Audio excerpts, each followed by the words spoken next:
بسم اللہ الرحمن الرحیم۔ السلام علیکم ورحمۃ اللہ وبرکاتہ۔ آج رمضان المبارک کا 11واں روزہ ہے اور آج ہم ایک ایسی عظیم عبادت کی طرف یہ روزہ ہمیں متوجہ کرتا ہے جو زبان پر بھی آسان ہے اور میزان عمل پر بھی بہت بھاری ہے۔ مطلب زبان پر تو آسان ہے لیکن میزان عمل پر یہ بہت بھاری ہے اور وہ ہے درود پاک۔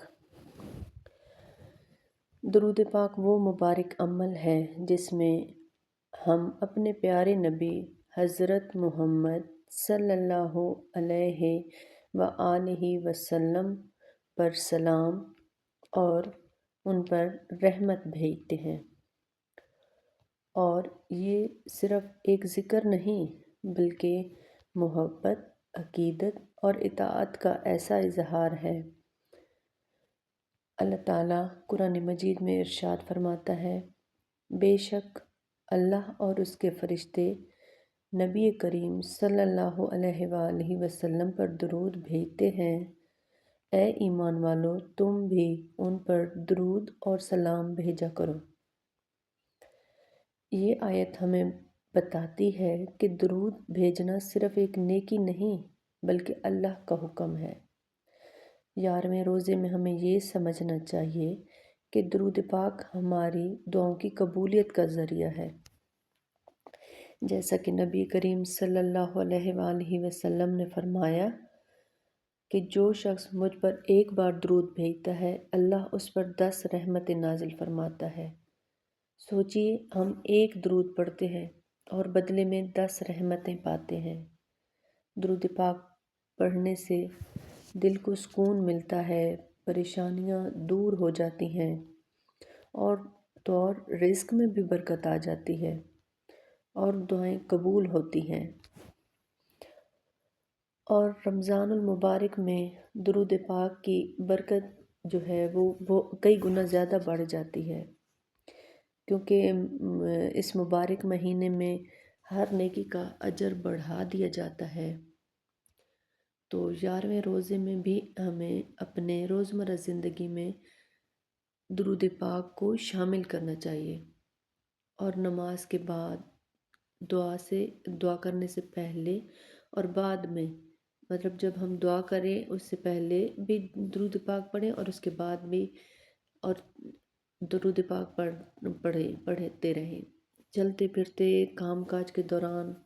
اور درود پاک کو صرف زبان تک محدود نہیں رہنا چاہیے بلکہ اس کے ساتھ ساتھ ہمیں نبی کریم صلی اللہ علیہ وآلہ وسلم کی سنتوں کو بھی اپنی زندگی میں اپنانا چاہیے۔ اگر ہم درود پاک پڑھتے ہیں، نبی پاک صلی اللہ علیہ وآلہ وسلم پر درود پاک بھیجتے ہیں لیکن سنت پر عمل نہیں کرتے تو ہماری محبت ادھوری رہ جاتی ہے۔ نبی کریم صلی اللہ علیہ وآلہ وسلم کی زندگی صبر کا نمونہ تھی، اخلاق کا پیکر تھی، رحم اور شفقت کی مثال تھی۔ اور آج ہمیں یہ سوچنا چاہیے کہ کیا ہم بھی صبر کرتے ہیں؟ کیا ہم بھی کسی کا گناہ معاف کر دیتے ہیں؟ اور کیا ہم بھی نرمی اختیار کرتے ہیں؟ اگر ہم نے نبی پاک صلی اللہ علیہ وآلہ وسلم کی سنت کو اپنانا شروع کر دیا تو درود پاک ہمارے لیے دنیا اور آخرت دونوں میں کامیابی کا ذریعہ بن جائے گا۔ اس لیے درود پاک کو اپنی زندگی کا معمول بنا لیجئے۔ یہ ذکر آپ کو نبی کریم صلی اللہ علیہ وآلہ وسلم کے قریب بھی کر دے گا اور اللہ کی رحمت کا مستحق بھی بنا دے گا۔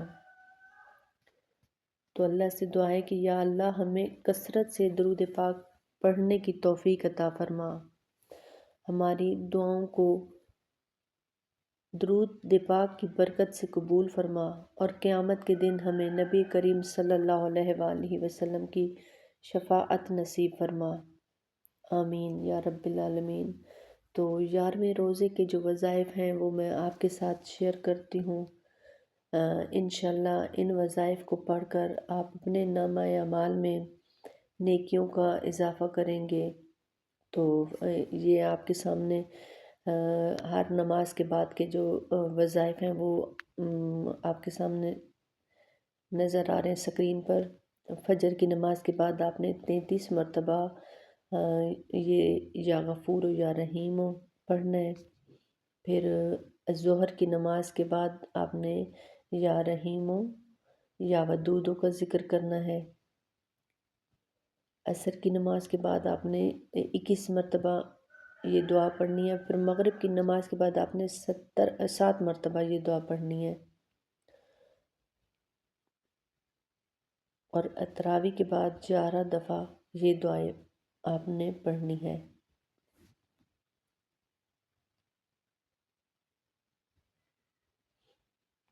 تو اگر آپ میرے چینل پہ نئے ہیں تو میرے چینل پہ وزٹ کیجیے اور سبسکرائب کر دیجیے۔ جزاک اللہ۔